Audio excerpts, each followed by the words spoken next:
2004 నుంచి 2014 వరకు doctor YS Rajasekhara Reddy గారు, సోనియా గాంధీ గారి నాయకత్వంలో కట్టించిన ఇందిరమ్మ ఇండ్లు తెలంగాణ రాష్ట్రం నలుమూలల 25 లక్షల ఇండ్లు కట్టించి పేదవాళ్ల ఆత్మ గౌరవాన్ని నిలబెట్టింది కాంగ్రెస్ పార్టీ.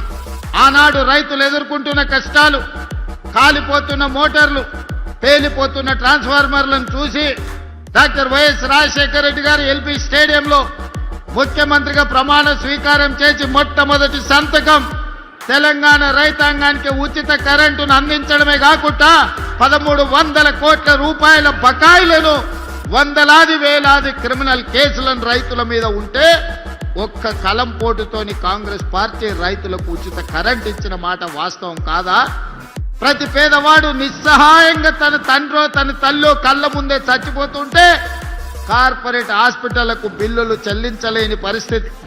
అందుకే ఆనాడు కాంగ్రెస్ పార్టీ రాజీవ్ ఆరోగ్యశ్రీ పథకాన్ని తీసుకొచ్చి ఆనాడు 2005-06లో 2 లక్షల రూపాయలు ఉచితంగా ప్రభుత్వం వైద్యానికి అందించింది.